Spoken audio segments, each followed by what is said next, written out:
agora vocês estão ouvindo. Decidiu o quê? Vai ser a música primeiro ou o silêncio?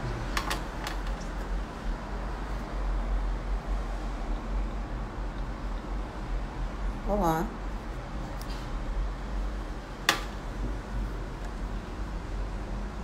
Olá, boa tarde. Vocês estão me ouvindo? Oi, Maiana.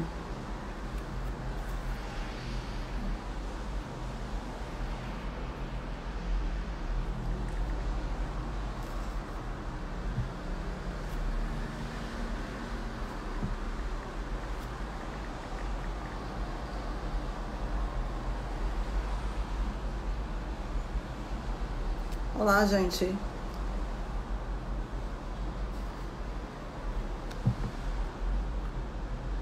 Boa tarde.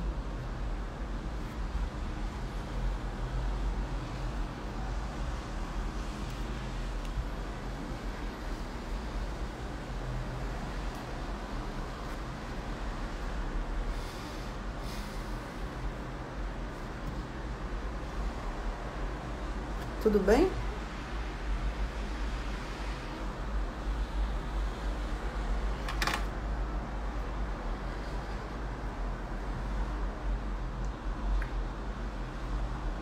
Vamos esperar um pouco a nossa convidada.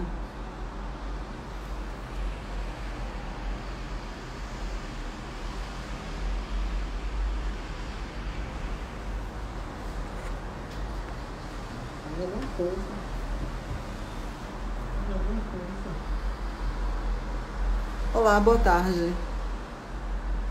Oi, falando Vanessa.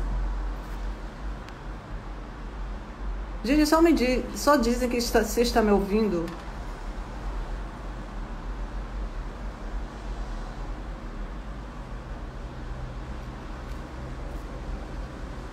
Olá.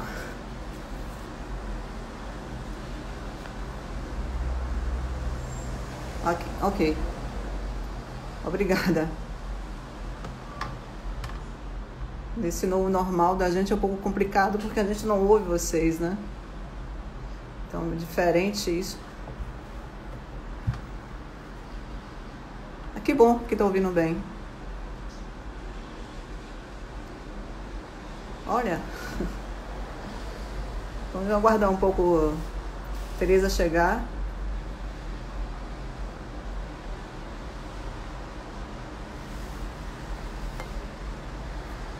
Bom. Ah, tá ok. Você envia novamente, por favor?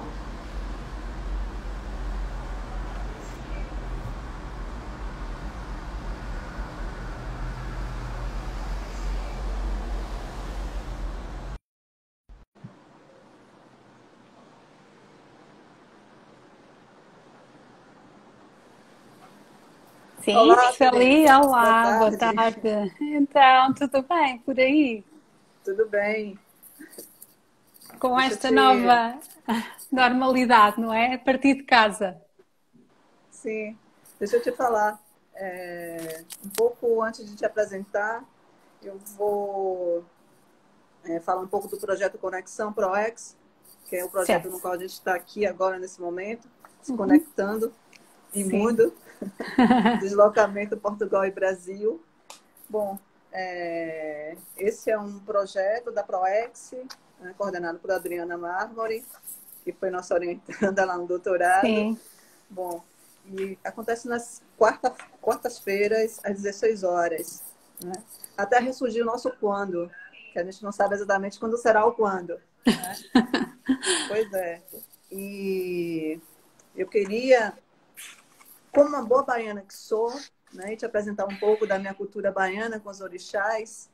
Eu queria introduzir a nossa live com uma música de Maria Bethânia, onde ela Excelente. sauda justamente o orixá do dia. Né? E aproveitando que é Yansan, então vamos ouvir um pouco a música. E daí eu vou apresentar também uma intelectual baiana aqui muito rapidamente, inclusive porque hoje é o dia 13 de maio, né, que é o dia da resistência ao racismo. Né? Então, só pensar um pouco isso e a gente começa a entabular o nosso diálogo. Certo. Ótimo, excelente. Não sei se vocês estão ouvindo.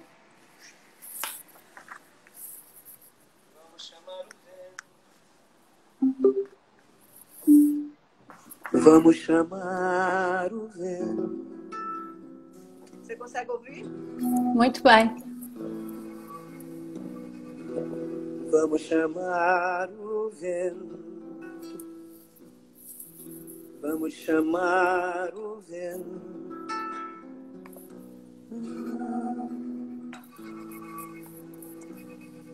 É vista quando há vento em grande vaga, ela faz o ninho no rolar da fúria e voa firme e certa como bala. As suas asas empresta à tempestade quando os leões do mar rugem nas grutas sobre os abismos, passa e vai em frente. Ela não busca a rocha, o cabo, o cais, mas faz da insegurança a sua força e do risco de morrer seu alimento. Por isso me parece imagem justa para quem vive e canta no mau tempo. Pois então, isso posto, né? A gente começa então pensando um pouco no dia 13 de maio, né? Que é supostamente o dia da abolição da escravidão no Brasil, mas é que a gente propõe, na verdade, como o dia da resistência ao racismo, né? Então, eu vou começar a ler o discurso de posse de Mãe Estela de Oxóssi, no momento que ela faz, na verdade, um diálogo entre nós, os portugueses e os brasileiros, tá? Então, eu vou ler aqui esse discurso de posse, não todo completamente, em três momentos dele, que eu acho que é importante para que a gente possa efetivamente colaborar com esse diálogo em descolonizando o que somos, né? Então, não sou literata de cátedra, não conheço com profundidade as nuances da língua portuguesa. O que eu conheço da nobre língua vem dos estudos escolares e do hábito brasileiro de ler. Sou uma literata por necessidade. Tenho uma mente formada pela língua portuguesa e pela língua iorubá. Sou bisneta do povo lusitano e do povo africano. Não sou branca, não sou negra, sou marrom. Carrego em mim todas as cores. Sou brasileira, sou baiana. A sabedoria ancestral do povo africano, que a mim foi transmitida pelos mais velhos, e eu sublinho aqui os meus mais velhos, né? De maneira oral, não pode ser perdida, precisa ser registrada. Não me canso de repetir: o que não se registra, o tempo leva. É por isso e para isso que escrevo. Compromisso continua assim na palavra de ordem. Ela foi sentenciada por Mananinha, e eu acato com devoção. Em um dos desafios que escrevi, eu digo: comprometer-se é obrigar-se a cumprir um pacto feito. Tenha sido ele escrito ou não, o verbo obrigar, que tem origem no latim obrigar e significa unir. Portanto, quando dizemos um muito obrigada, estamos sugerindo a alguém que nos fez um favor que estaremos a ele ligados, em virtude do favor que nos foi prestado. A obrigação é uma das palavras-chave do candomblé, aquela que abre muitas portas. Fazer uma obrigação ou a obrigação fica sendo, então, uma forma de estar cada vez mais unido ao orixá.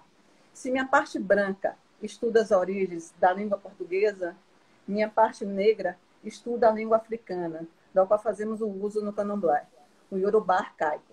Nessa língua, comprometer-se é vuelebu, palavra que tem a seguinte análise: a raiz vu, agradar, a mesma que a forma a palavra vulu, que significa útil, e lê, que é traduzido como seguir em frente, procurando não ser mais um na multidão. Para o povo iorubá e, consequentemente, para os brasileiros que seguiam pela religião Nagô, uma pessoa comprometida é aquela que é útil, pois cumpre a função que lhe foi destinada, e por isso pode seguir em frente, distinguindo-se da massa uniforme. Uma pessoa comprometida é especial, pois já encontrou sua especificidade, tornando-se assim imortal. Então, ela começa o seu discurso de posse na Academia de Letras justamente colocando essa relação, né? Tem uma outra parte no qual ela vai citar mais dois intelectuais. Um, que é Castro Alves, né, que é justamente o patrono da cadeira 33, né, e o outro, o Biratã Araújo, que é um historiador. Tem uma parte que eu acho muito linda para que a gente possa, na verdade, traduzir também esse momento, né, desse mesmo discurso, que é um discurso que, na verdade, eu acho que é bem descolonizante, digamos assim, de uma descolonialidade que tem uma potência muito legal para que a gente possa entabular o diálogo, que as pessoas pensam que o que é que tem Portugal? Portugal e Brasil tem muita coisa, né? E que não precisa ser nesse processo da colonialidade, e sim da descolonialidade. Como a gente tem escrito, como a gente tem trabalhado com vocês. Bom, eu vou ler justamente uma outra parte aqui, para que a gente possa dar conta desse dia 13 de maio, né, no discurso de liberdade, mas não de uma liberdade dada, de uma liberdade conquistada, né, por um povo que foi indevidamente sequestrado para cá, para o Brasil. Né? Então, tem um outro momento onde ela se refere, e assim, é importante que a gente diga que ela foi a primeira mulher a sentar nessa cadeira 33. E como você trata do estudo de gênero, era uma pessoa bastante importante aqui no âmbito da Bahia. Não só na Bahia, né? Mas era, para mim, é uma intelectualidade que a gente precisa realmente estar sempre fazendo uma referência. Né? Bom, ela fala o seguinte: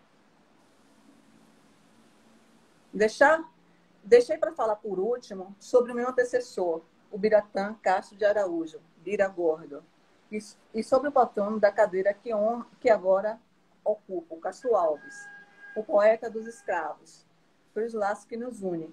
Cada um de nós lutando por honrar e glorificar um povo que, mesmo chegando escravizado no Brasil, soube fazer história, ajudando na formação do nosso país em todas as áreas. Cada um de nós lutando por esse ideal, de acordo com a época em que viveu e com os dons que recebeu do Deus Supremo. A alma poética de Castro Alves gritou, chamando pela liberdade física dos negros. Bira Gordo, com sua capacidade única de contar história e histórias, tudo fez para mostrar a contribuição indiscutível desse povo. Eu, como cultuadora de divindades, rogando sempre para que orgulho que agora estou sentindo, não faça com que minha jornada espiritual seja maculada. Sigo esforçando-me no sentido de fazer com que a religião trazida pelo povo africano para o Brasil seja melhor compreendida e assim mais respeitada. Bom, eu termino aqui o discurso de Mãe Estela e te passo algumas questões dentro dessa relação que aqui eu tratei. Tem uma coisa da Covid, né, que chegou como se for uma doença democrática, que não ia atingir de forma diferenciada as pessoas. Né? Era algo que, na verdade, viria de igualdade. Tem uma coisa no discurso de Mãe de Estela que ela fala o seguinte: respeito os mais velhos, detentores da sabedoria, e tão desprezado pelo Ocidente.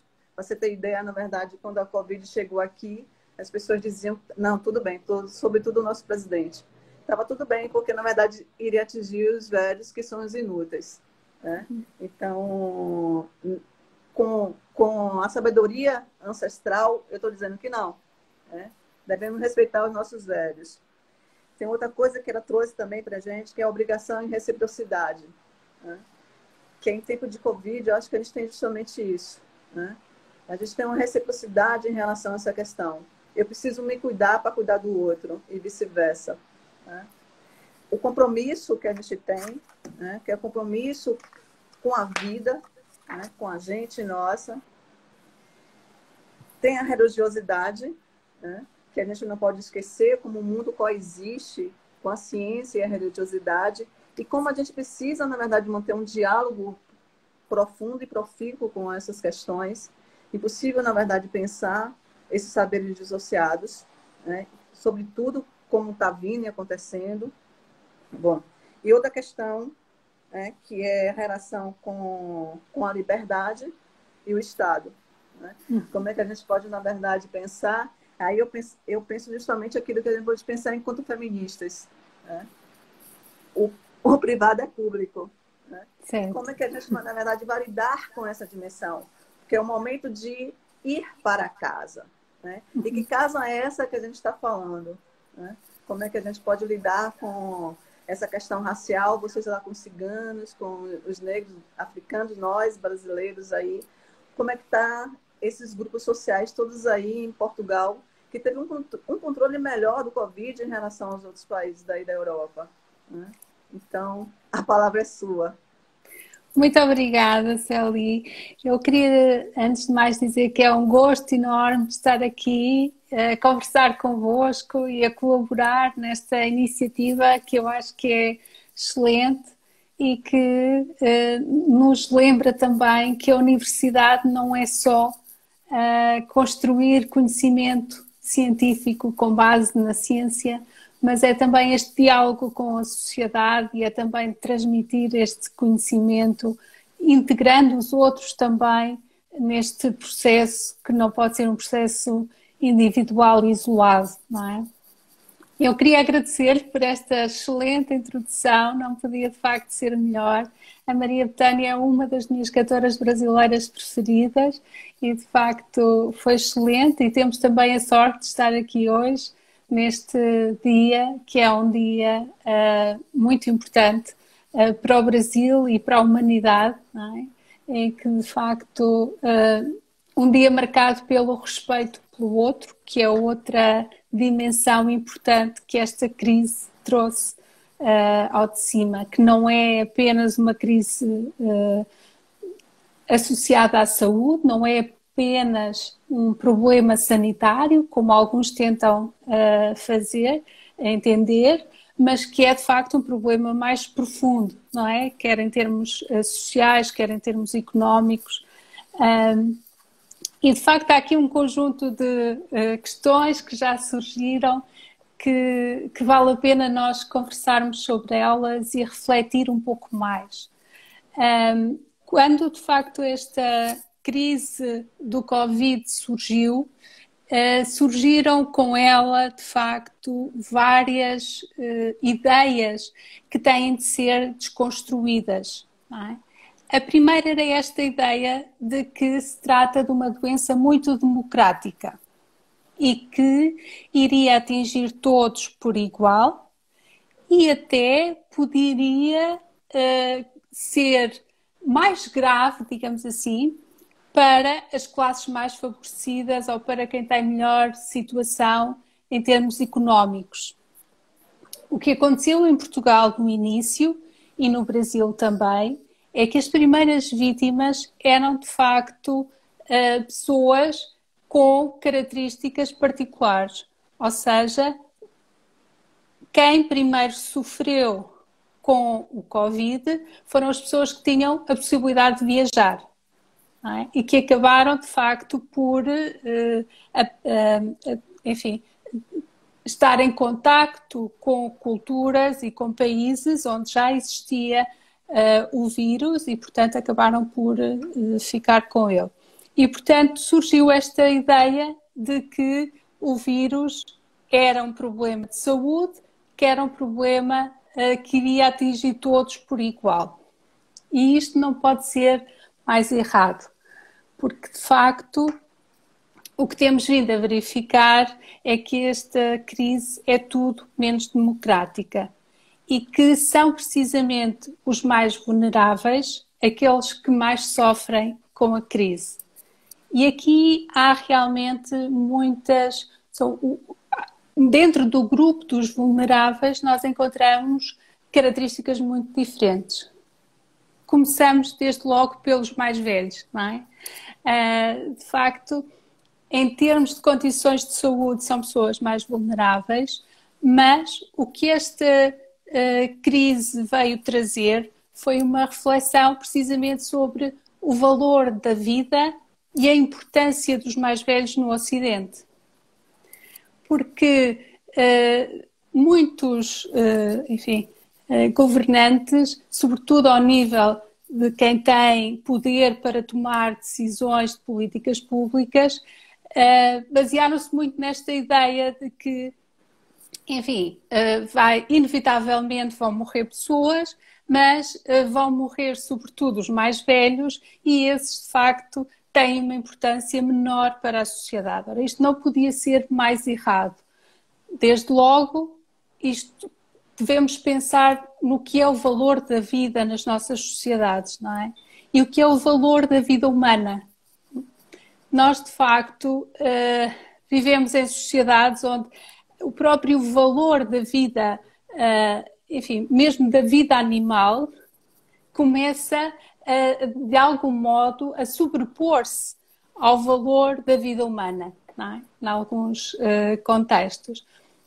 E, de facto, não pode ser, não podemos olhar deste modo, sobretudo porque, de facto, os mais velhos têm uma herança em termos culturais que nós precisamos dela, a sociedade precisa dela para sobreviver, não é? O que nós estivemos aqui a conversar no início tem a ver com a nossa herança histórica, a nossa herança cultural, e essa não existe se nós não tivermos os mais velhos presentes.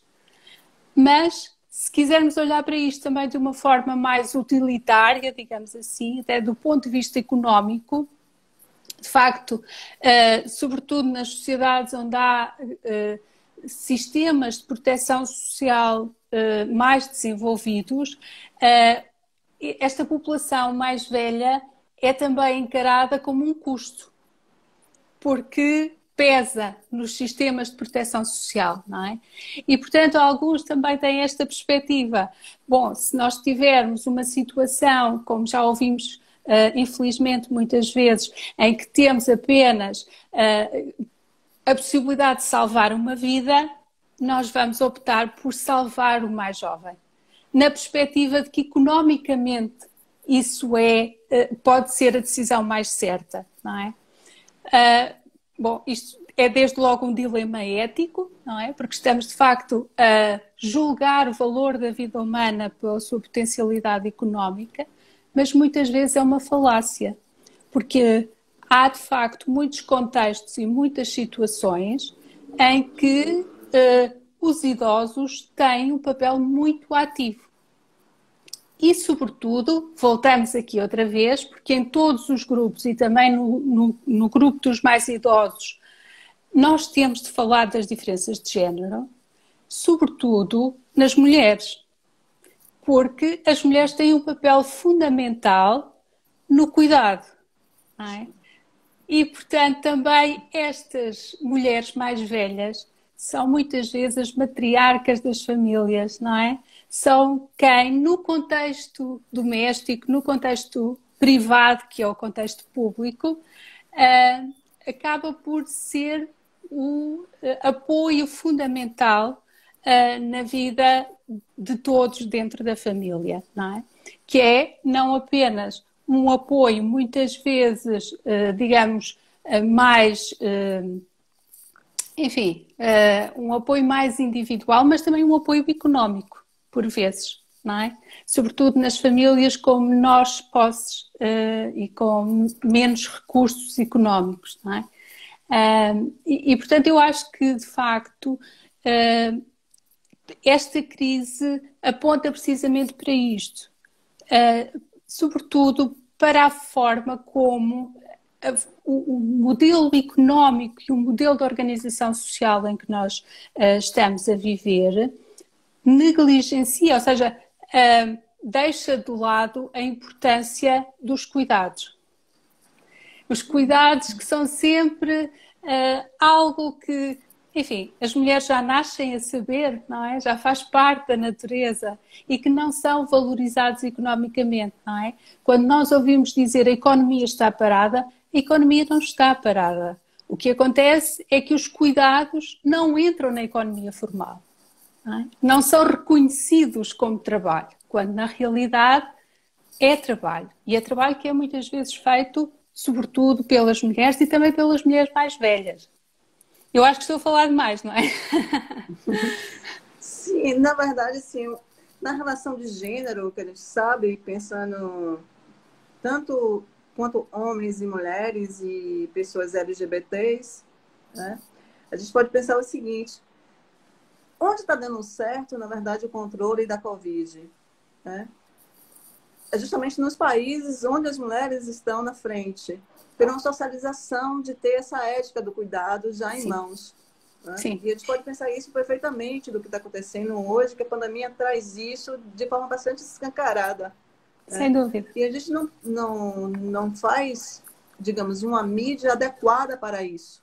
Né? Pensar sobre essas relações que você trouxe no mundo do trabalho, que é o mundo do cuidado, e que, na verdade, o capitalismo, tal como é posto, desprezou enquanto uma reprodução também dele, inclusive, né, para existir. Só que esse neoliberalismo fundamentalista é muito complicado, porque ele está forçando uma eugenia, inclusive. Ele está querendo atingir isso. Né? Então, ele está pensando nesse novo momento de que forma. Né? Eu não sei como é que está acontecendo exatamente em Portugal. Aí eu te falo, na verdade, o cuidado em relação aos profissionais de saúde. Né? Aqui a gente tem 98 mortes de enfermeiros, né, de profissionais da área de saúde. Eu acho que são 25% de enfermeiros, eu não sei qual é o percentual. Mas, assim, como é que a gente pode formular políticas públicas, né, dentro dessa perspectiva, onde, na verdade, o cuidar sempre foi considerado como algo do campo do privado, né, e como coisa menor, inclusive. E hoje as políticas públicas, né, a gente tem que pensar justamente como isso vai ser tratado, né, como pensar essa política pública formulada para o cuidado. Né? Sim, então, sem dúvida. Sem dúvida. Pois é. Como é que vocês estão pensando um pouco nisso na Universidade de Aveiro? Como é que está sendo a interlocução com o governo? Né? Como é que vocês estão fazendo? Porque aqui a gente tem um negacionismo científico, mas não no Nordeste, né? Que é muito importante que se frise.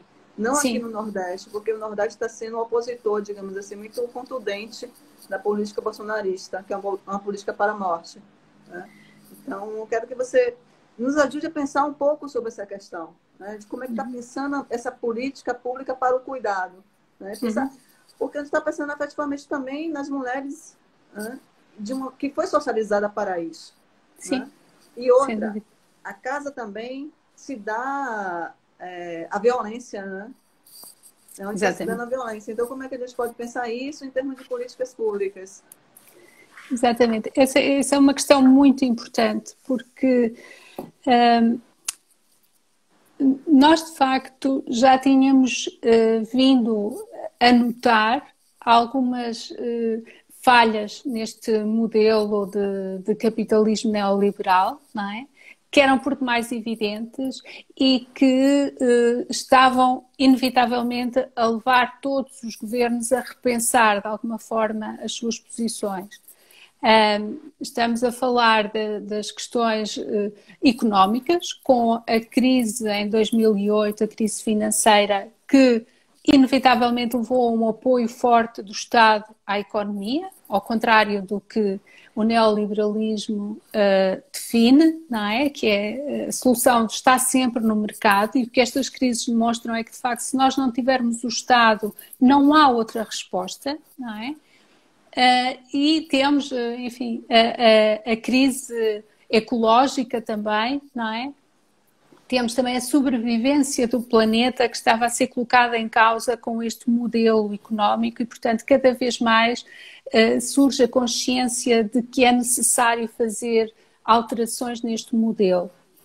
O que tem surgido cada vez mais, não só em Portugal, mas neste momento também no contexto europeu, é esta ideia de transformar e de reconhecer o trabalho do cuidado informal como um trabalho que deve ser pago. E cada vez mais o que nós ouvimos falar é da tentativa de criar uma renda mensal única, universal, para todos os cuidadores. Em Portugal, nós desenvolvemos essa discussão e foi recentemente aprovada uma lei, precisamente, para apoiar os cuidadores. Mas ainda apenas aqueles cuidadores específicos que têm, por exemplo, pessoas totalmente dependentes a seu cargo. Portanto, não é o cuidador universal, digamos assim. Não é aquele cuidador que normalmente é um papel que é atribuído à mulher, pelo processo de socialização aprendeu de alguma forma a desenvolver esse papel e que de facto nesta situação, com a crise que nós estamos a viver e com este passar quase automático para o teletrabalho, para o trabalho a partir de casa, não é? Se agravou. Porque as mulheres de facto são aqui um bocadinho mais penalizadas, porque para além das tarefas profissionais têm também as tarefas domésticas, as tarefas de cuidar dos filhos, de educar os filhos, de cuidar dos mais velhos, que de repente ficou tudo concentrado no mesmo espaço e da mesma forma, não é? E, portanto, o que se está cada vez mais a discutir é esta possibilidade de reconhecer este trabalho como um trabalho formal e de lhe atribuir, de facto, uma renda.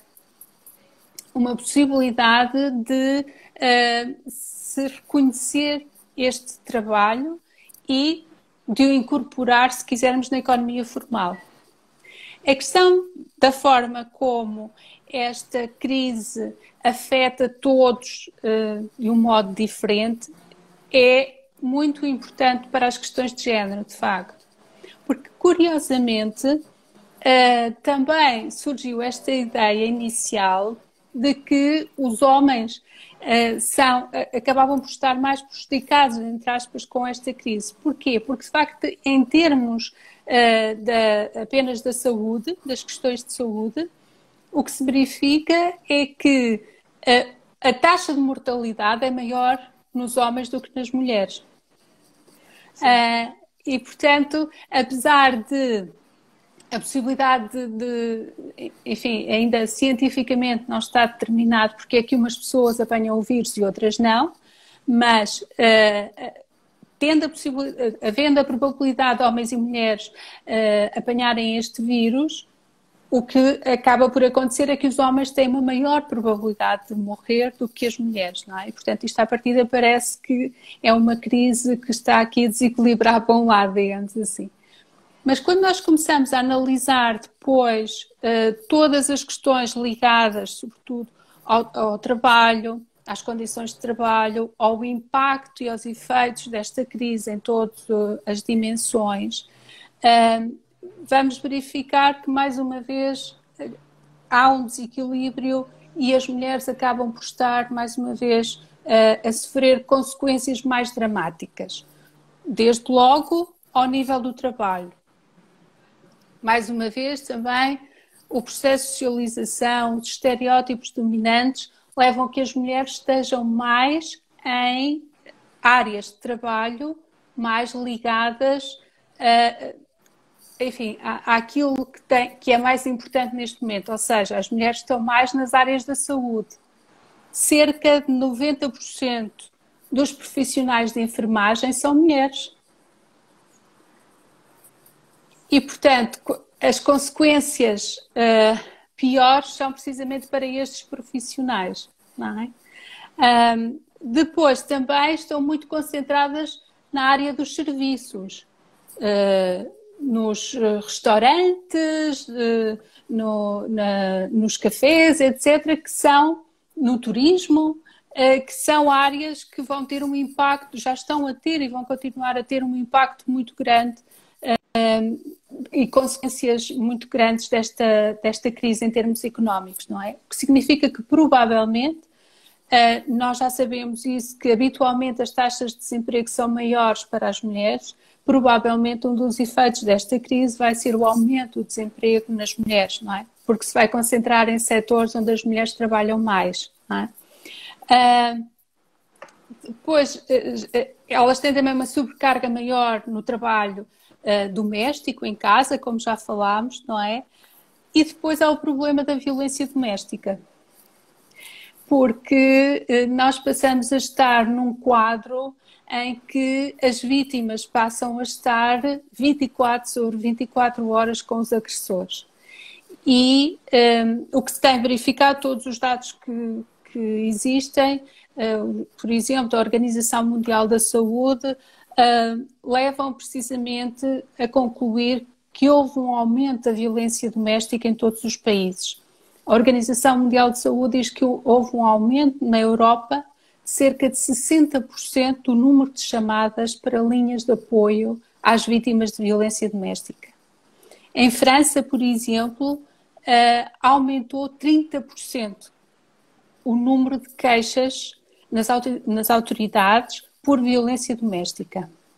Ora, isto é só uma pequena parte do que está a acontecer, porque muitas vezes o que acontece é que a violência doméstica não se traduz na queixa formal, não é? Portanto, as mulheres continuam a sofrer em casa sem muitas vezes terem a coragem ou a oportunidade de fazer uma queixa formal.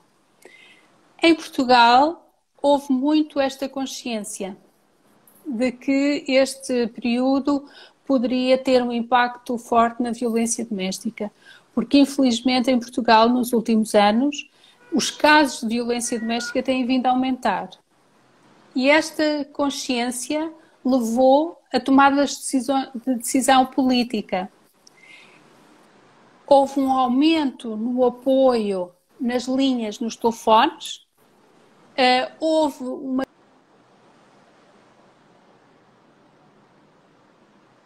na televisão e nos meios de comunicação social, nos mídia, para alertar para o problema, transformando a violência doméstica ou chamando a atenção que a violência doméstica é um crime público e que deve ser denunciado não só pelas vítimas, mas também por alguém que tenha consciência de que este crime está a ser praticado, nomeadamente os vizinhos.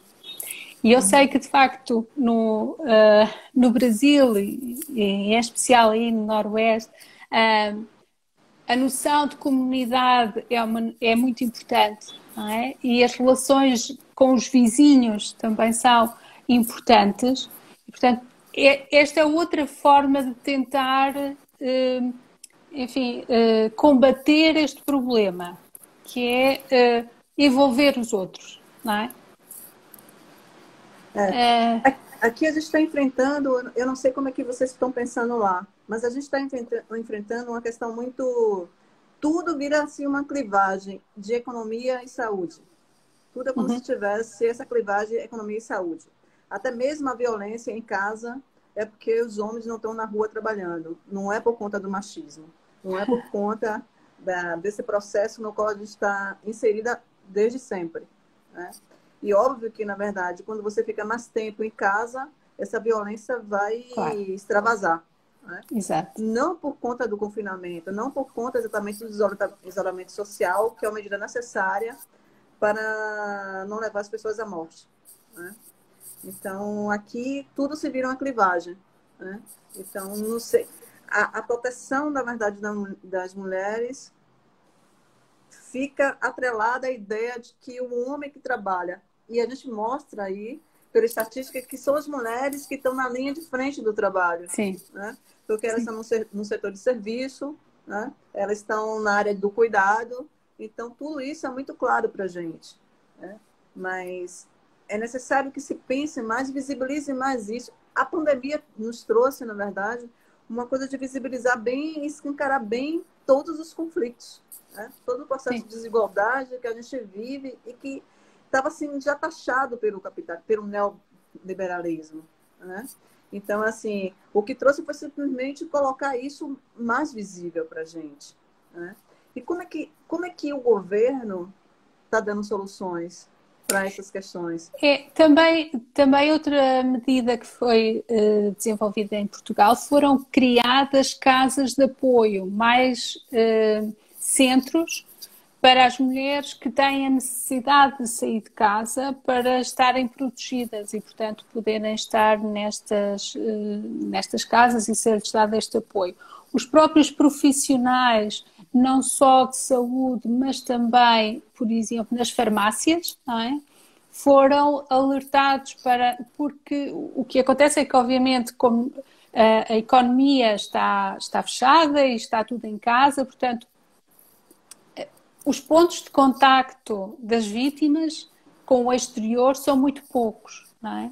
E, portanto, também, por exemplo, se fez isso, houve uma campanha a tentar chamar a atenção para as pessoas que estavam nas farmácias, os profissionais que estão a vender os medicamentos, para estarem atentos a estes sinais e para tentarem apoiar e conversar com as pessoas e denunciar, não é?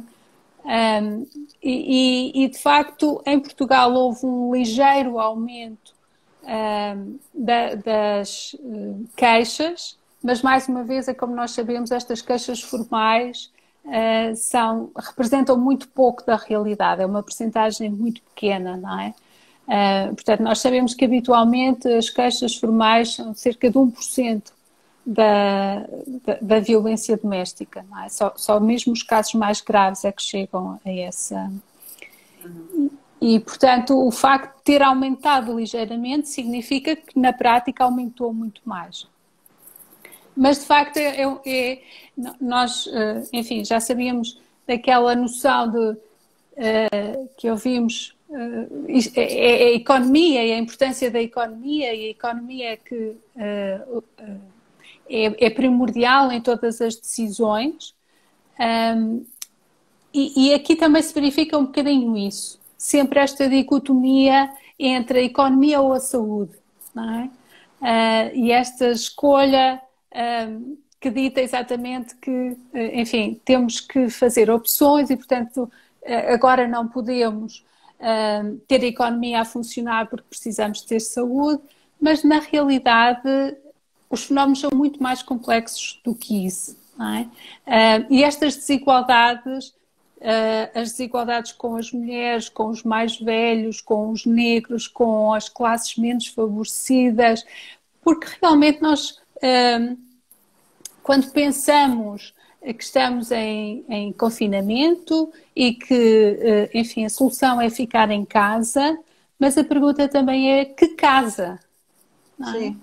Porque é muito diferente, a situação das famílias é muito diferente e muitas casas não têm as condições mínimas para que as pessoas possam ficar isoladas em casa, não é? É muito diferente estar numa casa, enfim, com condições, com acesso à internet, com acesso a tecnologias, etc. E estar numa casa onde nem sequer há rendimento, há renda possível para ter comida na mesa, não é? Sim. Que é o drama, não é?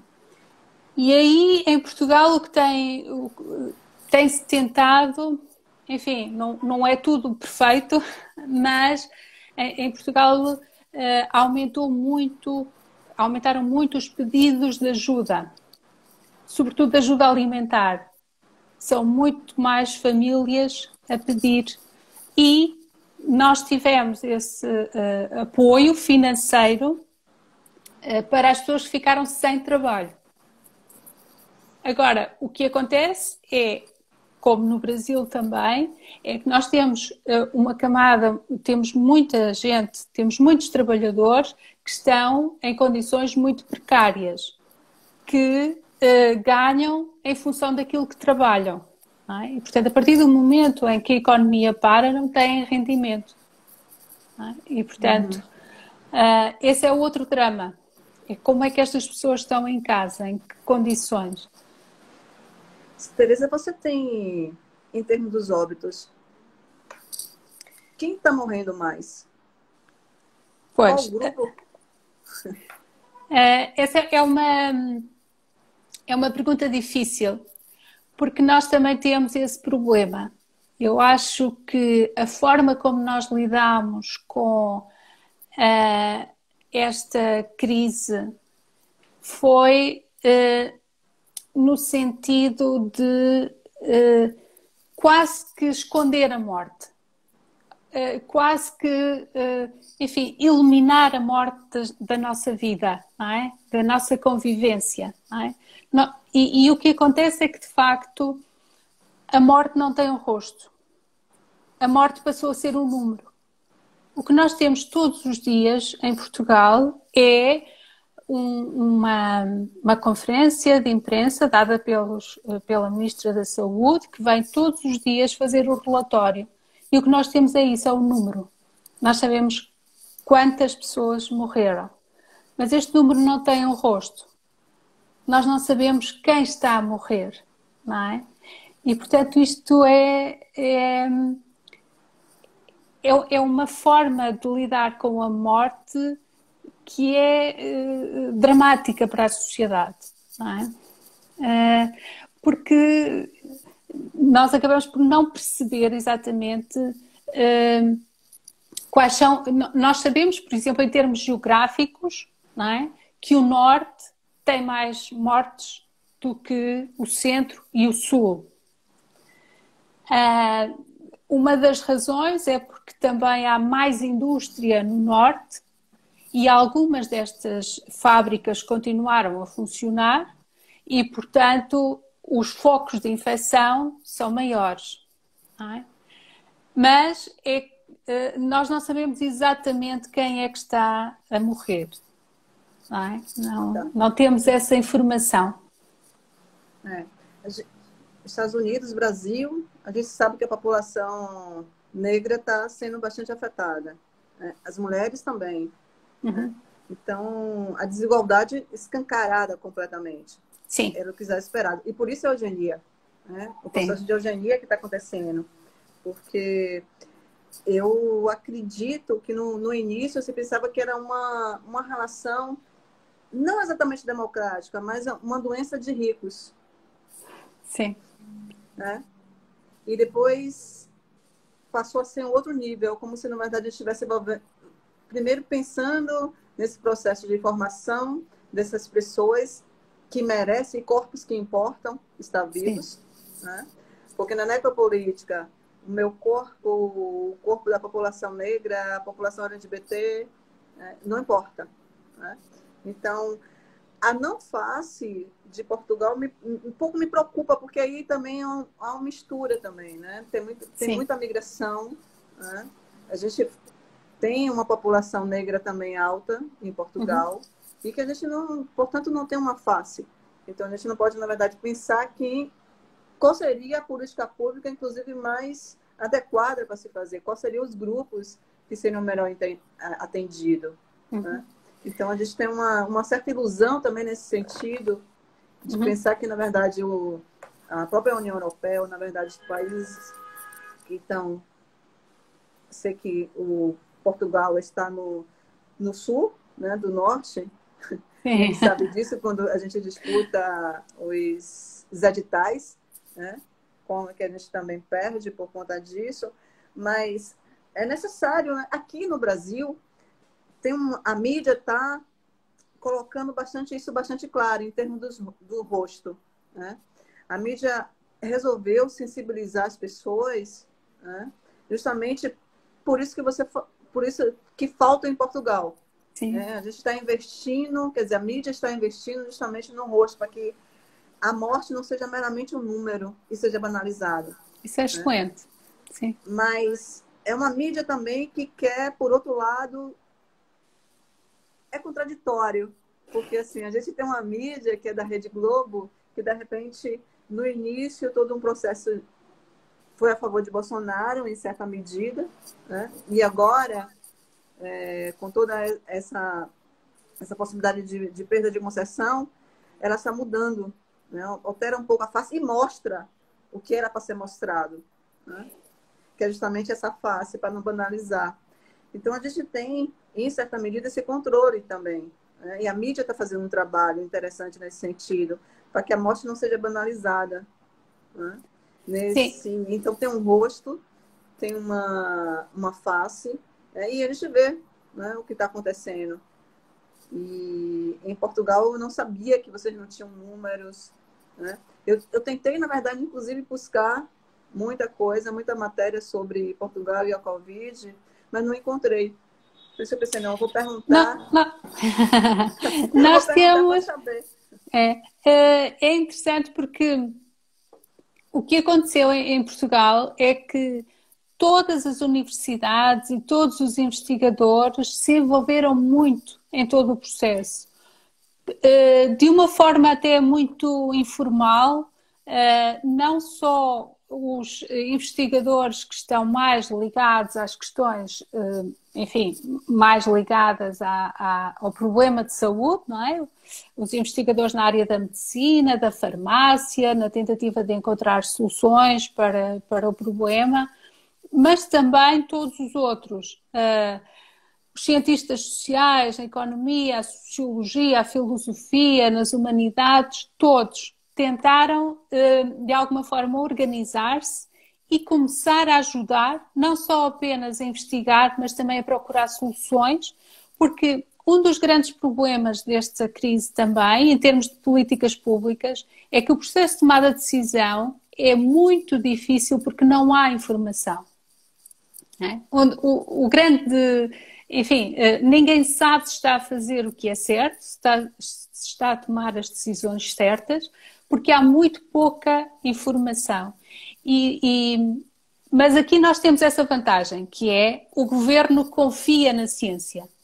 E o que o governo fez foi chamar os especialistas do país para irem fazendo estudos, houve inclusivamente financiamento. A nossa FCT, que é o mesmo que o vosso CNPq, que atribuiu financiamento aos investigadores para desenvolverem trabalho sobre o Covid, a situação, e para terem informação para poderem tomar decisões.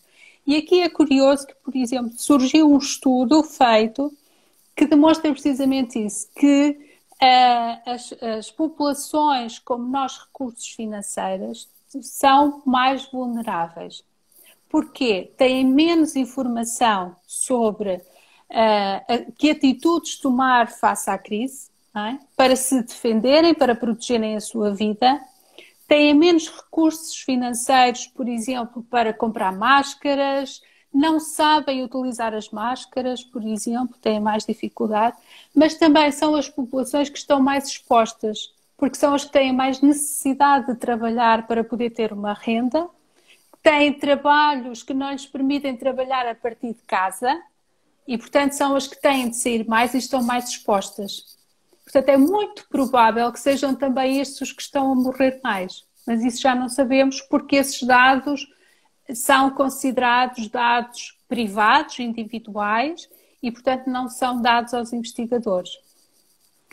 Mas essa é uma questão muito interessante, porque tanto no Brasil como nos Estados Unidos, de facto, percebe-se isto, que são as populações mais debilitadas, as que estão, enfim, as desigualdades sociais são claras na forma como, enfim, a população é afetada por esta doença, não é? Não é de facto democrática, nem afeta todos da mesma forma. Não é?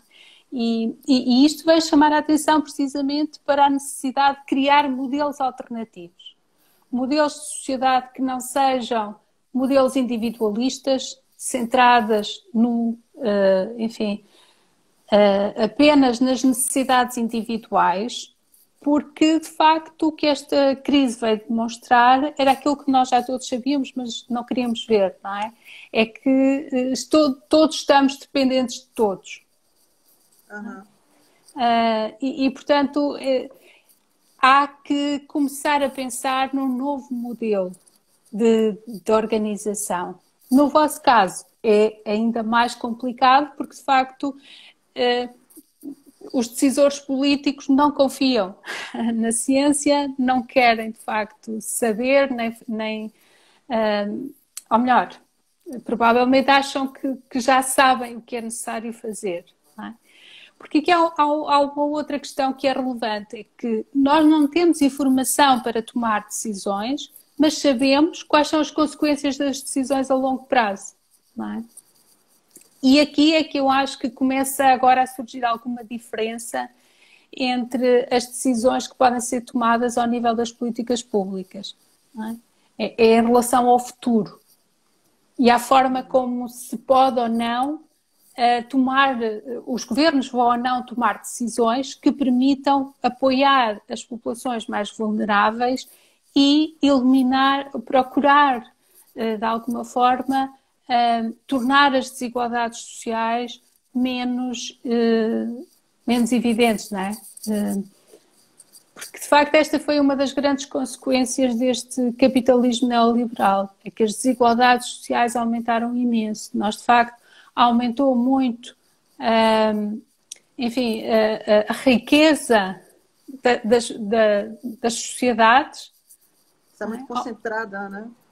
Mas está mais concentrada agora do que estava há 20 anos atrás, não é? E, portanto, isto tem depois consequências na forma como se reage a esta crise. E agora vai ter consequências também em termos da recuperação económica. Porque muitas vezes o que acontece é que as pessoas tendem a olhar para o estado de bem-estar social, muitas vezes esta noção das sociedades que nós estamos mais individualistas, olham para o Estado Social como a forma das pessoas se aproveitarem do Estado, não é? E de, enfim, viverem à custa do Estado, não é? E esquecem-se que, de facto, o que acontece é que o Estado de Bem-Estar Social surgiu como apoio, como suporte do modelo de desenvolvimento económico. Ele surge como apoio ao capitalismo. Porque se o Estado não garante que as pessoas têm capacidade económica para participar no mercado, não há forma do mercado funcionar, não é? E esse vai ser o drama seguinte depois desta crise. É como é que nós vamos conseguir fazer as pessoas participar no mercado. Porque é quase como se o cidadão só é cidadão enquanto se torna consumidor. Sem o ser, é quase como se não tivesse o direito de existir, digamos assim, não é? E esta é que é enfim, aquilo que é necessário repensar em termos se realmente esta crise, o que é que vai trazer em termos de futuro? Vamos ter um novo... Como é que vocês estão pensando, Teresa, o Sistema Único de Saúde? Em Portugal já existe, né? Sim. Pois é, a gente também tem aqui, mas vocês estão pensando em ampliar? Como é que... Porque a gente aqui estava tentando, com o neoliberalismo na política do governo, era diminuir bastante isso, né? Privatizar. Sim. Né? E todo mundo agora está pensando, na verdade, num sistema único, que seria único, inclusive universal. Né? Sim, sim. Porque seria... Olha só, a gente está faltando 1 minuto. Ui! 1 minuto e 51. Ok, vou tentar não falar tanto agora, ser mais rápida. Nós, em Portugal, tivemos aqui, de facto, também essa tendência de que o melhor era privatizar a saúde, privatizar a educação. Tivemos agora, nos últimos anos, felizmente, felizmente porquê? Porque foi isso que salvou muitas vidas agora, não é? O Estado voltou a tentar tornar o Serviço Nacional de Saúde mais forte. E aqui o que acontece é que toda a gente tem cobertura de saúde. Neste caso, mesmo os imigrantes que estavam em Portugal e que ainda não estavam legalizados, o governo decidiu que todos iam ter cobertura de saúde. E, portanto, toda a gente foi possível o serviço de saúde atender a toda a gente. O que é que aconteceu? Em Portugal foi a prova que, de facto, o privado não é solução. Porque só conseguia ir ao privado as pessoas que tinham seguro de saúde. E o custo do tratamento no privado era de tal forma elevado que não havia nenhum seguro que tivesse esta possibilidade. Porque, claro, que nunca ninguém imaginou que isto fosse acontecer, não é? E, portanto, a gente retorna, deixa eu só perguntar, a gente retorna e fica uns 10 minutos para concluir, porque já vai terminar. Tá bem, combinado. Tá bom? Então Combinado? vá, até já. Até já. Deixa eu terminar aqui. 3. Ok, força.